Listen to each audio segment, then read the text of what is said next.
One young military guy has been murdered. According to information, he was stabbed because he was following the girlfriend.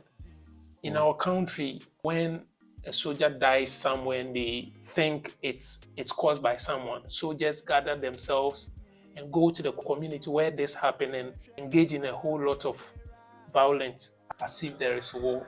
I wouldn't want to act as a judge here, but I would love to always use the two-edged sword approach. I will send some words of advice to the citizens and some pieces of advice to the military as well.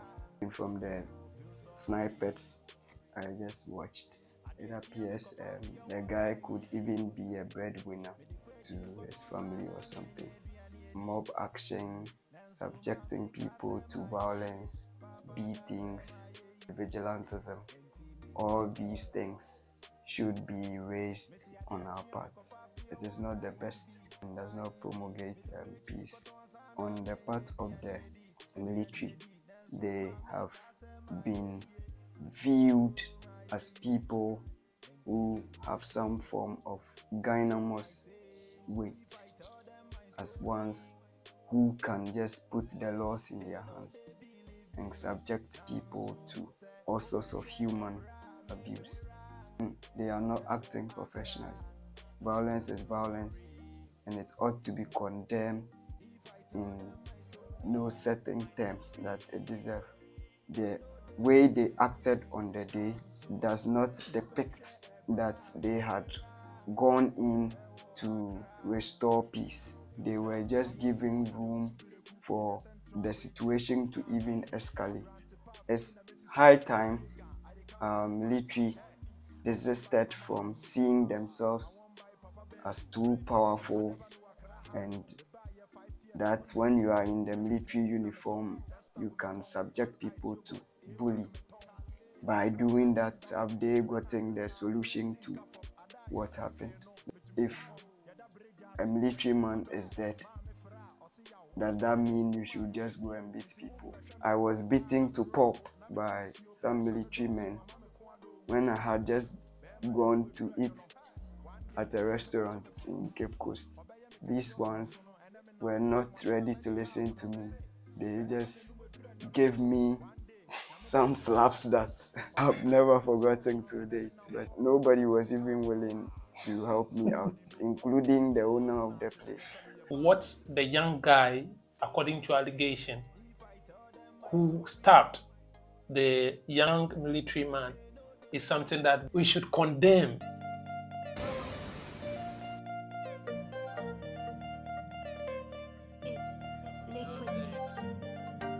Sa City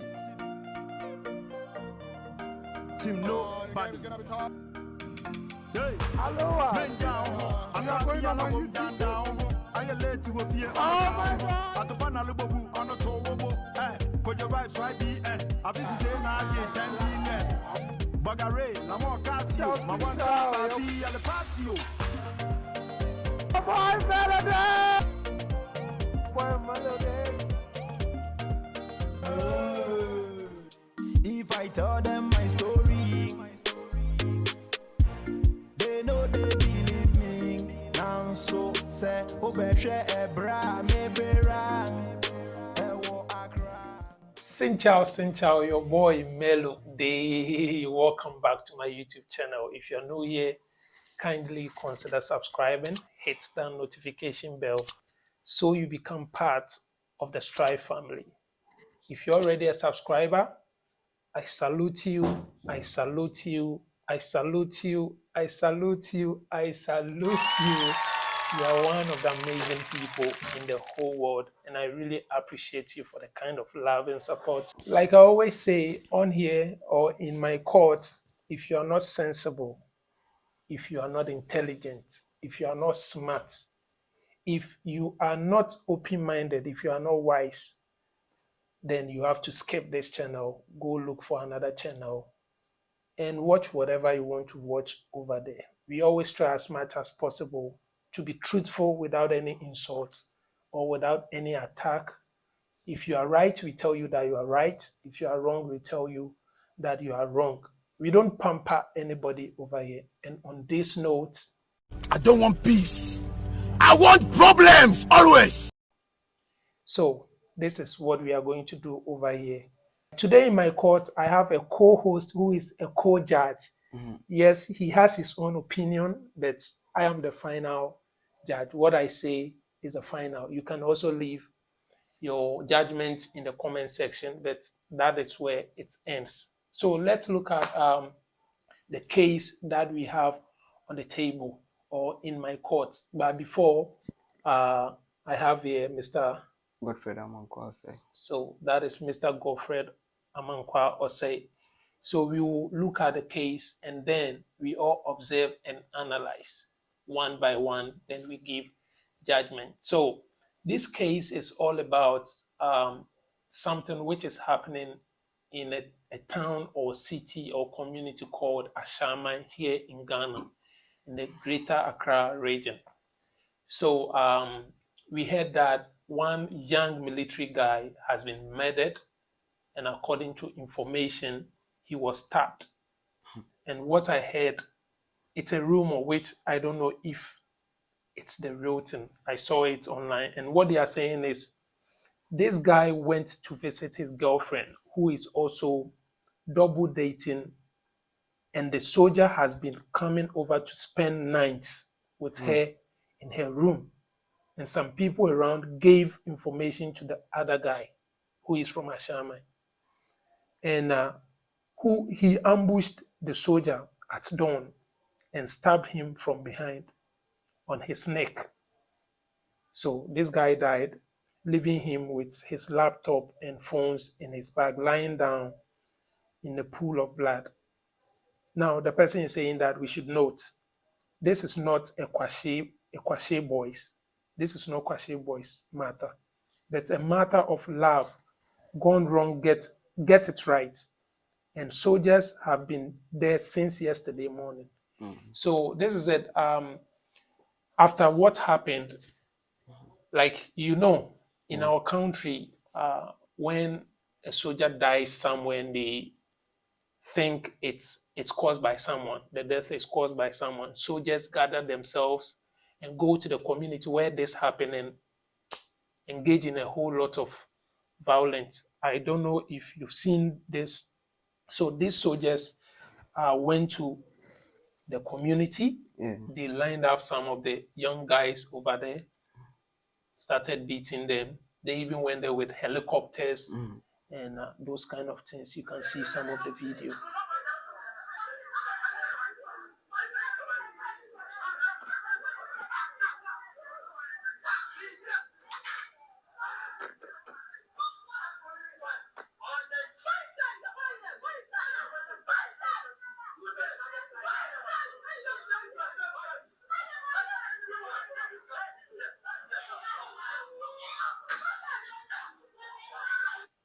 This is another one. This is the young policeman's mother who is crying just because he's dead.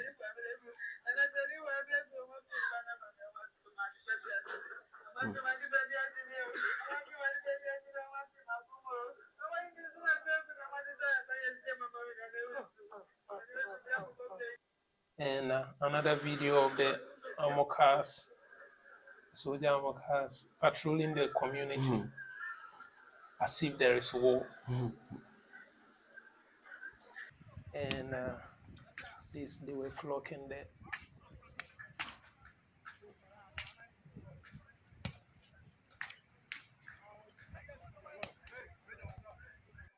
Hey. You see?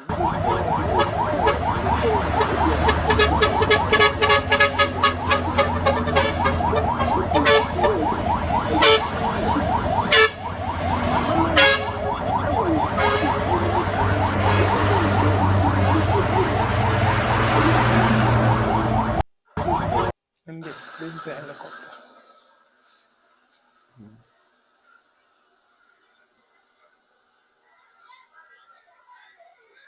Okay, so this is it. So like I said, one guy, according to allegations, one guy stabbed the soldier because he was following the girlfriend And now, after the guy was killed, the soldiers moved to the community with their cars, with helicopters, with guns, as if there is war going on over there. Now, from the beginning of the story, I don't know your opinion about this, from where they killed the guy to when the soldiers went there. Maybe you can give your own opinion about that. Okay. Thank you for this opportunity. I wouldn't want to act as a judge here, but I would love to always use the two-edged sword approach. And by the two-edged sword approach, I will send some words of advice to the citizens and some pieces of advice to the military as well. On the part of the civilians in this case, I feel as an individual who was in the regalia and working as a national security person, there was no need for them to have subjected him to these beatings and ended up killing him, because even from the snipers I just watched, it appears the guy could even be a breadwinner to his family or something, and you know the cost involved or the brunt that these people will bear born out of this death. And I don't think any Ghanaian youth might want to die the same way. So that is the first thing. And as a country, if we're tracing the narratives from the past, we have had instances where people were mobbed like this, which caused people raising all sorts of concern. And so I was thinking we should have gone past the stages. So if we are still at a stage where we are doing this, then it becomes retrogressive on our part. So that is one thing we need to look at. Mob action, subjecting people to violence, beatings, or if we want to call it vigilantism, all these things should be raised on our part, because it is not the best and does not promulgate peace. That notwithstanding, on the part of the military, right from the pre-colonial era and the periods where we had the military rule, militarism, and all those things, they have been viewed as people who have some form of gynomos weight and have been seen or labeled by the society as ones who can just put the laws in their hands and subject people to all sorts of human abuse. But if you look at the core mandate or the reason for which the military was formed, they expected to be law enforcers. They expected to be people who would ensure that human rights are rather protected. They are supposed to ensure that there is law and order in society. So whenever there is a situation they are supposed to attend to, the first question they should ask themselves is, will their actions be one that will exacerbate the situation, or will their actions be one that will help us foil the situation to create calm or restore peace? If what they are going to do will cause people to counter attack or come in with reprisals, then they are not acting professionally. And personally, I don't tout violence in any form. So whether the violence is coming from the military or is coming from civilians, violence is violence, and it ought to be condemned in no certain terms that it deserves.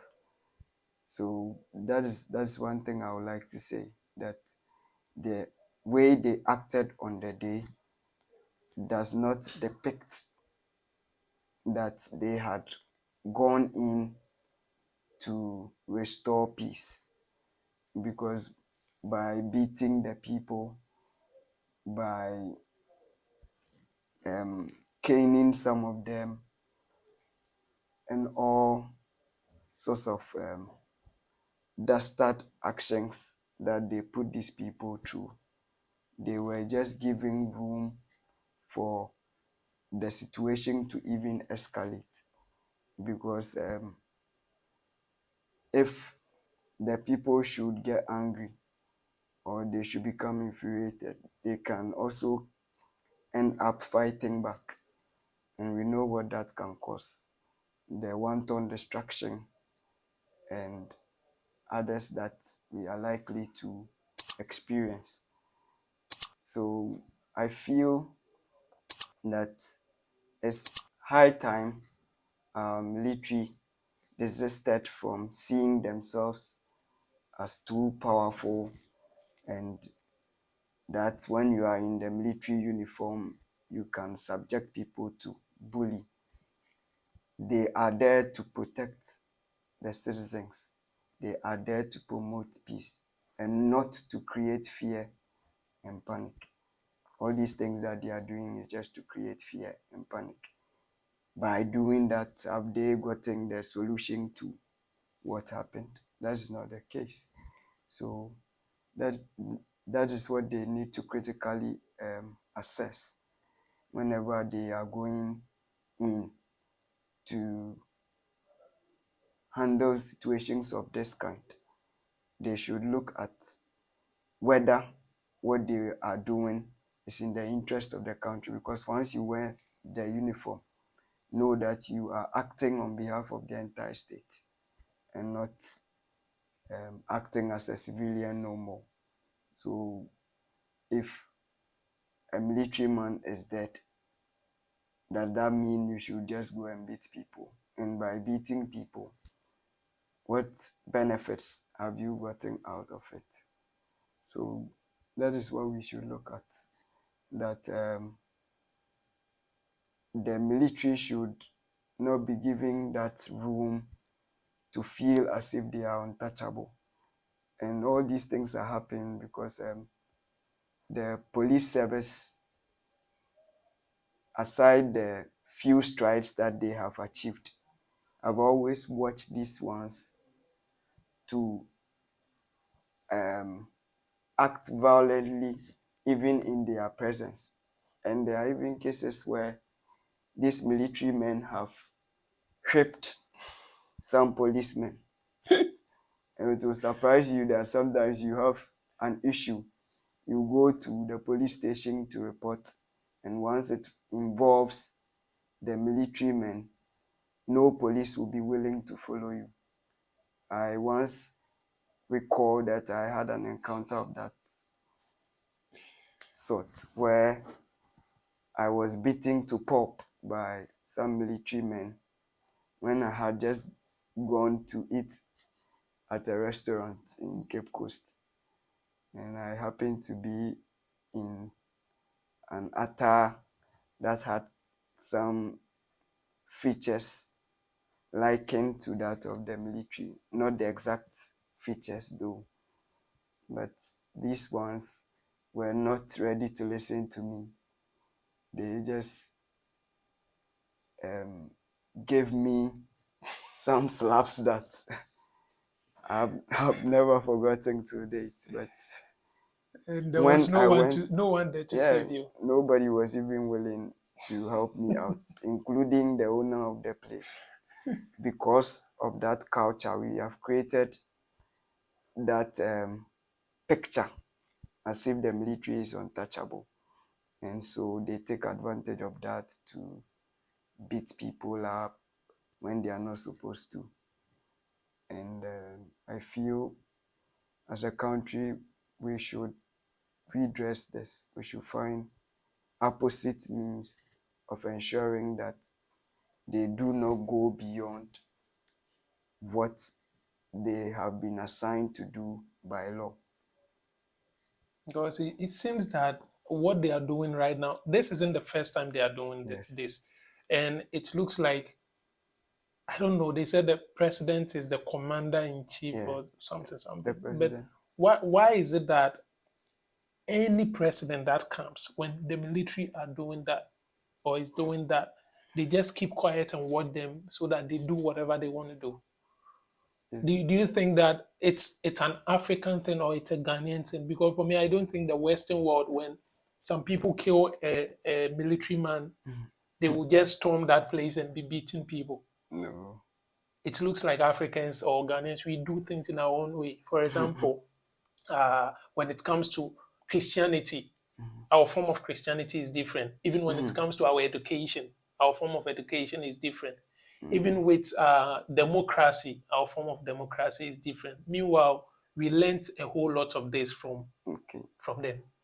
So this the issue with the commander-in-chief of the armed forces, which is the president, and the military, is that even if you go to the Western world, these two positions work arm in arm.